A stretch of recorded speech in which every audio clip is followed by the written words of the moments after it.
Saya kalau baca skripsinya Anda ini, saya serasa hidup di Surabaya, di kotanya Bu Yayu itu.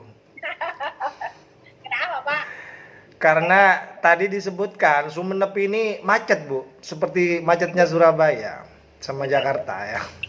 Sehingga perlu ada usaha-usaha untuk mengurangi kemacetan, kemudian diberlakukanlah pemberlakuan jalan satu arah seperti di jalan Cipto ya, Jalan Seludang dan Setiabudi ya, betul ya?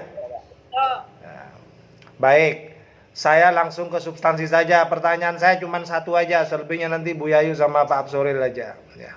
ya, monggo, Pak. Pertanyaan saya, ya, setelah diberlakukan jalan satu arah di Jalan Setiabudi, Jalan Seludang dan Jalan Cipto, apakah efektif pemberlakuannya itu berhasil mengurangi kemacetan dan angka kecelakaan?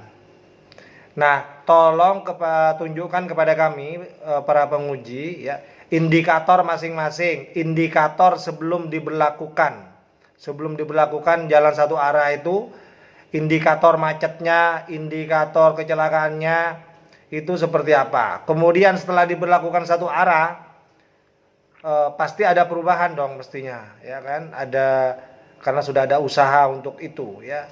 Nah, coba indikatornya juga disebutkan, angkanya berapa, walaupun ini kualitatif, saya perhatikan ini sepertinya berhasil menemukan data-data itu. Ya Pak, sudah efektif Pak. Efektif. Iya Pak. Nah, letak efektivitasnya apa? Gimana indikatornya? Disebut efektif itu indikatornya apa? Sebelum diberlakukan rekayasa lalu lintas yang satu arah di Jalan Dr. Sucipto, Jalan Setiabudi dan Jalan Seludang itu banyak terjadi kemacetan seperti di daerah Toko Dewi Sri yang merupakan pusat pertokoan kue terbesar di Sumenep.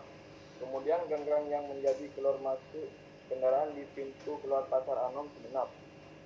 Tentunya banyak kendaraan yang parkir di sepanjang jalan, bahkan sampai mobil-mobil besar yang mengangkut barang sehingga menyebabkan luas jalan berkurang dan menyebabkan kemacetan yang cukup parah. Selain itu, banyaknya pedagang-pedagang di sepanjang jalan yang menempati trotoar sehingga pengguna jalan kaki turun ke bawah.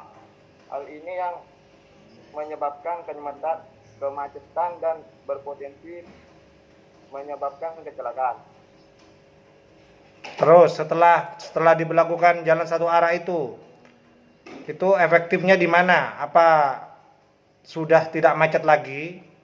Sudah tidak ada kecelakaan lagi? Ada nggak datanya? Data jumlah kecelakaan atau data kemacetan setelah diberlakukan satu arah itu, ada nggak datanya? Kan ini penelitian hukum empiris ya? Ya Pak, kalau data sih nggak ada Pak, soalnya kan melewati wawancara Pak. Itu maksud saya Mas. Jadi sekali lagi, ini yang menurut saya kurang dari penelitian ini. Anda tidak bisa menunjukkan indikator realnya ya. Sebelum diberlakukan jalan satu arah dan sesudah diberlakukan satu arah, itu mestinya ada indikatornya. Dikatakan efektif itu indikatornya apa? Apakah mampu mengurangi kemacetan? Apakah mampu mengurangi angka kecelakaan? Itu mestinya ada datanya, didukung oleh data. Ya kan? Nah, ini menurut saya perlu dilengkapi. Walaupun Anda mendapatkan data hasil wawancara, tapi kalau ada data di lapangan saya kira itu lebih baik, ya kan? Coba walaupun ini bukan kuantitatif ya, tapi menurut saya penting juga dapat konfirmasi langsung di lapangan. Betul tidak angkanya menurun gitu, ya.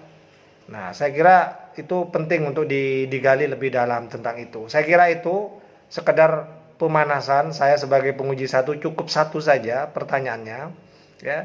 Selebihnya nanti akan ditambah oleh Bu Yayu dan Pak Absoril. Mau Bu Yayu dulu apa Pak Absoril? Ayo, monggo, silakan. Ayo, kamu pilih. Ayo dipilih. Ayo dipilih. Ini tidak semua loh saya berikan kesempatan untuk memilih. Hanya kamu ini saya berikan kesempatan untuk memilih. Kamu pingin diuji yang kedua ini oleh Pak Absoril atau Bu Yayu? Kayaknya begitu saja itu. Hah? Pak Absoril. Silakan Pak Absoril. Nanti Bu Yayu pamungkas ini Bu Yayu. Silakan Pak Absoril. Monggo. setelah dievaluasi tadi dari pertanyaan Bu Yayu, ya, kamu kayaknya perlu deh mengulang ini. Kan masih ada waktu 3 tahun Bu Yayu ya. Iya, 3 tahun. Jadi masih cukup waktu lah untuk memperbaiki skripsinya kamu yang kacau. Jadi jangan keburu-buru lulus kamu, masih ada sisa waktu 3 tahun ya. Jadi silahkan diperbaiki ya. Apa yang tadi sudah disampaikan oleh Bu Yayu, oleh Pak Soril itu bisa dijadikan pedoman untuk melakukan revisi ya.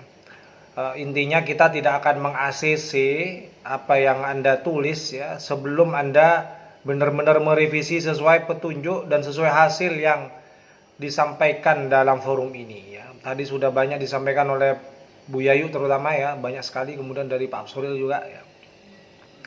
Jadi kalau kamu tidak berhasil merevisi itu, maka seperti sarannya penguji ketiga tadi, masih tersisa waktu 3 tahun. Jadi masih cukup lah ya. Kita membimbing kamu, dan saya juga masih semangat kok untuk membimbing kamu walaupun bisa sampai 3 tahun ya.